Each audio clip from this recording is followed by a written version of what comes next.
Universities are known for their vibrant student life, academic challenges, and lifelong memories. A time to be happy, forge connections, and think about the future. But some memories are darker than others. Memories that linger like shadows. At Queen University Belfast, there's one room that students whisper about in hushed tones. The number is 611, hidden within Allenbrook Hall. It's a place where an evil entity is said to reside. For over 3 years in the 80s, this room was the epicenter of unexplained events. Residents reported flying objects, shared nightmares, and encounters with something so malevolent it defied description. But the story doesn't end there. Some believe room 611 is cursed. A place marked by tragedy and death.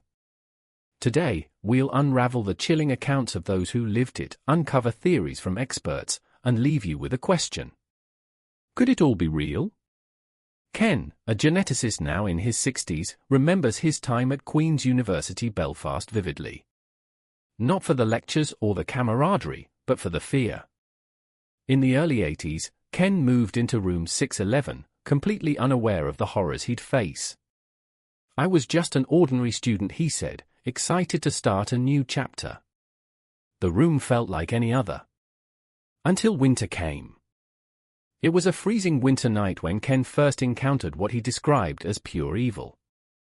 Lying awake, he noticed a figure near the desk. What he saw chilled him to his core. It wasn't just a shadow. It was the blackest black he'd ever seen. It stood out, even in the dark.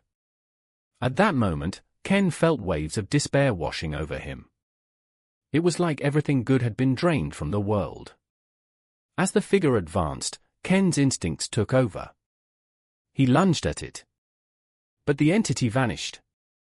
As of today, he can't explain what he saw or felt. But he is sure of one thing. It wasn't human, and it wasn't a dream.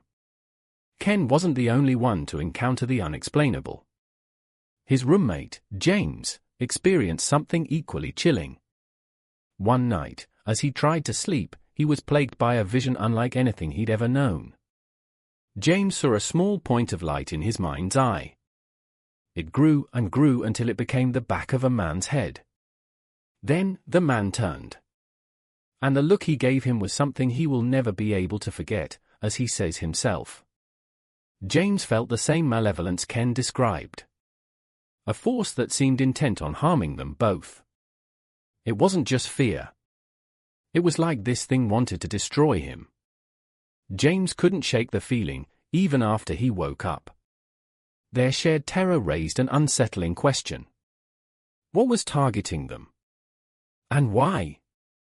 The following Friday, the dorm was eerily quiet. Most students had left for the weekend, leaving Ken alone in room 611. While he was reading, the sound of the lift broke the silence. He heard the lift stop on his floor, and thought someone might be visiting. But then, the atmosphere shifted.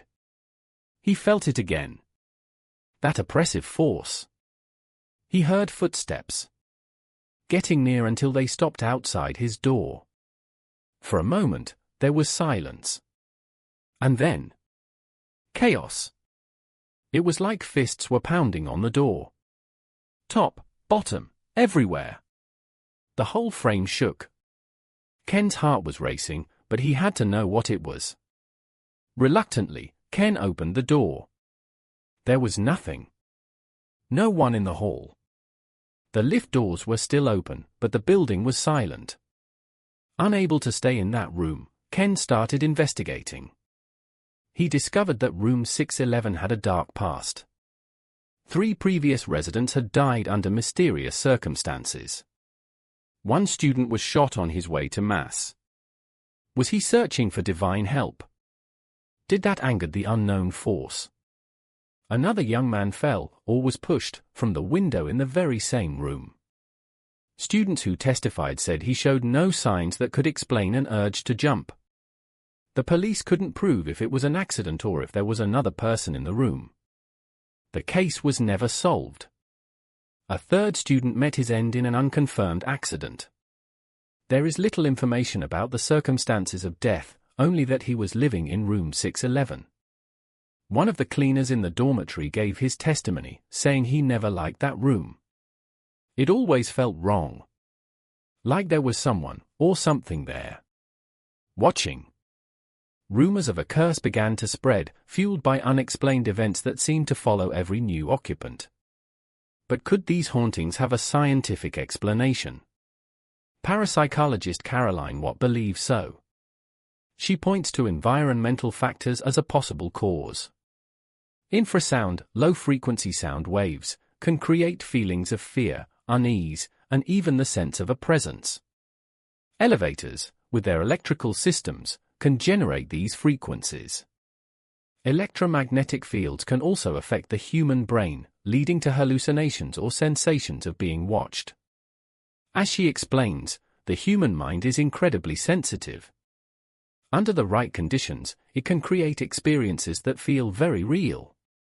Decades later, the mystery of room 611 endures. Was it haunted by a malevolent spirit? Or were natural forces creating an illusion of the supernatural? The scientific explanations are possible, but they are vastly improbable. They feel like trying to mold a question to fit a desired answer. But if the answers don't work, what other explanations could we have? Whatever the truth, the stories remain. Even today, many students in Queen University Belfast avoid the place. And they still haunt those who are inside. But what do you believe? Was room 611 cursed, haunted, or the scientific explanations are plausible? Share your theories in the comments below. And don't forget, some mysteries are best left unsolved. If you liked our story, like and subscribe to hear more of them in the future.